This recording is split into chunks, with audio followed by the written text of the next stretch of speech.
let's take a look at this presser. Mitch Johnson presser. Like I said, I know I just said it in the other segment, but my takeaways are play more players. And I know that we don't have the most talent in the world, but good God, they're on the roster. You need to switch things up. Stop playing to the strength of your opponent. Memphis Grizzlies play fast, so let's play fast. I know Devin Vassell brought that up after the Memphis Grizzlies game. No, was it before? It might have been before the second Memphis Grizzlies game, now that I think about it. And he says something in the lines of, well, they play really fast, but we like to play fast too. And I think the Spurs at the time, as far as pace, were 20th, I believe. But the Memphis Grizzlies were number one. We might have been 17th. Memphis Grizzlies were number one, fastest paced team in the NBA. I don't know why our mindset was we're going to outpace them. And also with that game, and this has just been a continuous trend, that's why I focus in on the Grizzlies one, because it was that heinous.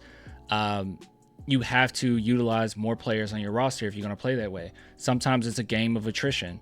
You're not going to win the game down by 20 with, within 2 minutes of just taking quick shots. You're just going to ruin your chances even more.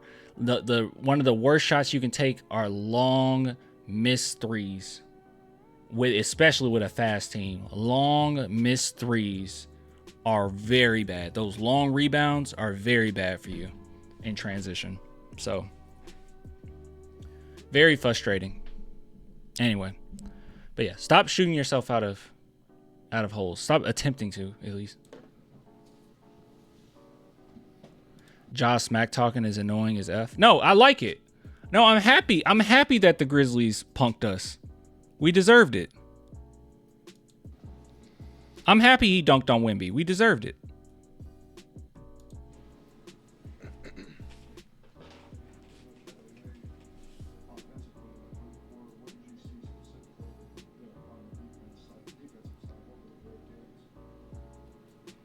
Select communication. It's been a really big issue for us this year.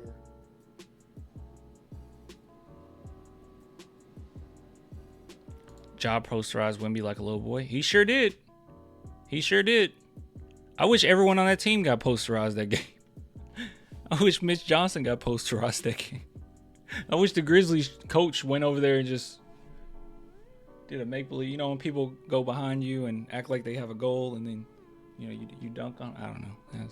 It's been a while since I've been in school. I'm sorry. I think our offense played into it, and that happens, right? The offense and defense are all tied together, but I think we got into a run of no pass, one pass, quick shots. We missed those. The game gets going like this, similar to the two Memphis games where we had these stretches where.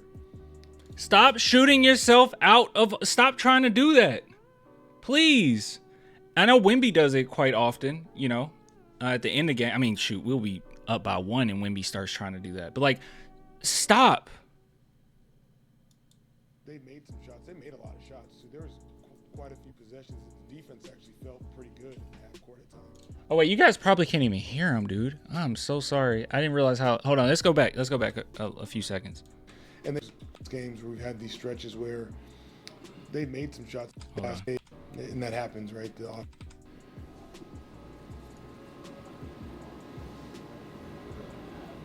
I think our offense played into it, and that happens, right? The offense and defense are all tied together, but I think we got into a run of no pass, one pass, quick shots. And that ain't Spurs basketball. You can't just take quick shots, especially we're not that type of team. We don't have the personnel. You guys can, we can say this oh, the Spurs aren't talented enough, which I agree. We need more talent. We all knew that before the season even started. No one was making this argument that we didn't have enough talent when we were winning some of these games. We have 19 games. We had a lot of good moments this season. We didn't make that argument. Oh, we're just not talented enough. No, yes, you don't have the talent, but also you're not putting yourself in a adequate position to win. You're not playing to your own strengths. You're playing to the opponent's strengths. Those game gets going like this, similar to the two Memphis games where we've had these stretches where they made some shots. They made a lot of shots. So there was quite a few possessions that the defense actually felt pretty good in the half court at times, and they made some shots. And we had some breakdowns at the end of the possessions also, which is frustrating when you guard for 17 seconds and then communication breakdown. Someone goes back door, someone falls asleep, loses attention to detail, something like that. But the offense, I think, sit all of them. In the stretch as a whole was probably our biggest issue in terms of trying to score and quick score our way back into the game. And that's something I think that we have to be better at, and I have to be better at, of continuing to allow that happen now the last 3 games. Like I said, gotta keep shooting out. And it's not just the play style, man. It's also the rotations. Play your player. I hope he learns from that. That's what I really care about. I really do care about that. Like, I really think at this point, in the future we'll have more talent, but at this point, Malachi and Blake aren't getting any minutes, and it's inexcusable. And I don't think that anyone can give me a good enough reason why they shouldn't be on the court.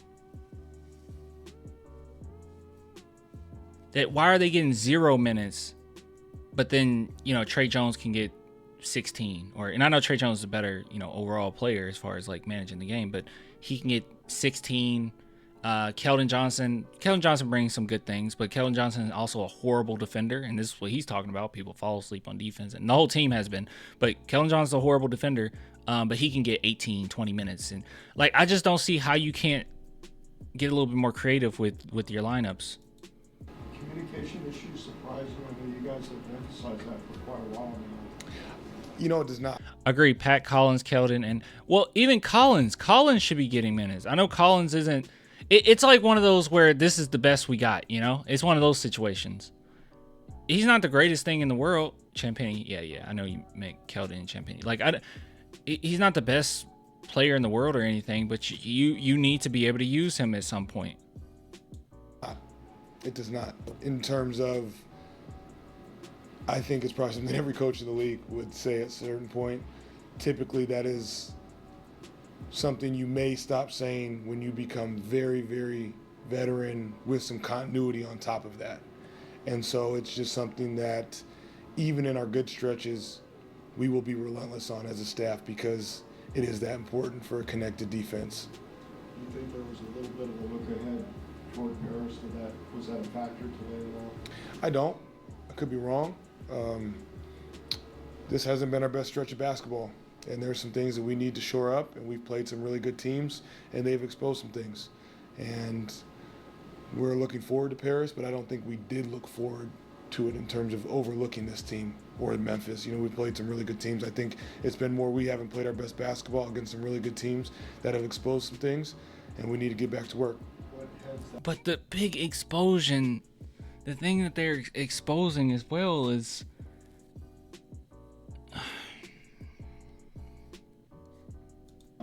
just playing more guys, man. That should be part of this. Some of the just details on defense, like I said, I think our defense has been pretty good in the half court when we've gotten set. But the frustration of not finishing plays in those stretches, the maturity is something that we have to continue to combat. When you play good teams, you can't give up free throw blockouts. You can't fall asleep with 3 seconds on the shot clock. You can't not know personnel. When they do, timeout, take them out, switch them out. Because I guarantee you, Mamu, Blake, Malachi, is going to be attention to detail. They want to play every millisecond on that court. Just put yourself in the best position to win. Put them out there. Allow them to play. I mean, obviously, they play the whole game. We're not going to win. But allow them to play those stretches where you feel like your starters are starting to fall asleep. But you can't just sit back and just wait. They're going to get it together. I keep telling them, hey, attention to detail. but they keep falling asleep. But hey, they're going to get it together. They'll eventually get it together. No, screw it. Sit them. Who cares? Sit them. You're not doing your job. Sit down. If it's a shooter or a guy that wants to turn the corner on defense, offensively, it's. You looking at Mitch talking like this and you still think he'll figure it out? Well, okay, let me say this. Mitch Johnson, at the very least, he did say, he literally said that I got to do better. So it's not like he's sitting back and just saying, well, the guys need to do this. Like, he's saying, I need to do better. I'm just hoping a part of that I need to do better is the lineups, right? Figuring that out. And here's another thing, too. Like, I'm trying my best not to be too, mean when it comes to Mitch Johnson, because he's had some really good stretches where he was a really good coach, right, during the season. He's done some pretty decent things. But it's one of those where he didn't necessarily, the plan wasn't for him to be the head coach right now, right? He's an interim head coach. And I saw some people say, which I think is really silly, they said, fire him, just fire him. Why would you burn that bridge when this is one of Popovich's guys? And Mitch might be really good at being an assistant coach. It might be certain things that he is better at than others, on the coaching staff. And you could genuinely utilize him, if you want him in the future. Why would you upgrade him, which is not something he was planning on? Upgrade him to coach and then fire him. It's like you working somewhere and being an assistant manager, something crazy happens to your manager, and then you have to be manager for a little while. And they're like, you're fired. I think that that's crazy to me. In my opinion, I think that that's a bit much. I think he'll figure it out. He is a good coach. He's a smart coach. He's a young coach. But, him at least recognizing, hey, I need to do better. I think it's good. I think that's a good start. We'll see what happens, maybe these several games will be good for them. When you're up 10 points, being fundamentally and just as solid, just because you're up 10 points, don't try to do something that's out of the box. Again, same stuff. Not skipping steps and playing 48 minutes of solid fundamental basketball. Thank you. Sorry, go ahead. Hello. Ware has been great inside. How hard was this matchup? He was phenomenal tonight. I thought his energy was great. I thought he did a really good job of being active and physical. And Spo, as a great coach he did, rolled the hot hand, and he had a heck of a game. I think you're talking about Duncan Robinson, maybe? Yeah, all right. Enough of that. You thought that was a good analogy? Yeah, that's not cool. Your assistant manager goes out. He's going to be out for a little while. You're forced into that role. Don't know one thing about. You know a little bit. You're an assistant manager, but you don't know what it takes. You don't know what it truly entails. You're trying your best. You're doing your thing, and it's not good enough. And then they fire you. What the heck? Hire another manager. Let me be assistant manager. I did a good job at that. So. Yeah, don't just lose the guy just because, he might be really great. Popovich doesn't choose anyone, so I want that to be clear. Let's not start acting like, oh, he's dumb or he's trash and he's garbage. He's a good assistant coach, and the reason why I know, and this might be a little bit too much faith in Pop, but you know what? It just is what it is. Okay, he's been doing it for a very long time. Greatest coach of all time. I do trust Pop and the people that he put around him. Everyone in the chat right now is saying, I can't wait for Becky to come back, right? I hope Becky is our future coach. Well, Popovich is the one that gave her that opportunity, right? So he knows good coaches, and he knows what they can bring. He knows their strengths that they can bring to the team. And maybe, we don't know this yet, but maybe, just maybe, Mitch Johnson is more suitable for that role. Maybe, but we'll have to see. I do believe that he'll get together because some of these adjustments is just, I think it's fixable. I don't think that it's completely broken. I don't think that our team, and I guess it's probably the character of the guys more so than anything he's doing specifically, but I don't think anyone on the team is going to start being disrespectful or start ignoring the coach or falling apart in that way. I don't think that that's true. I think they're going to try their best to work together. I agree, Clan. He got thrown to the wolves, but that's just the way of our world these days. Of all of us working hard. Yeah, he'll be all right. You know, and like I said, Boston coach is 36. I mean, I don't know what the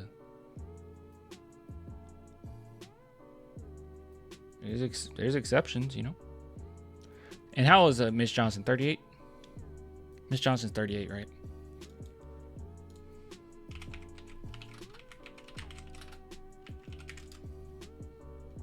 $39. He's 39. He's at 38. No, he's 39 apparently.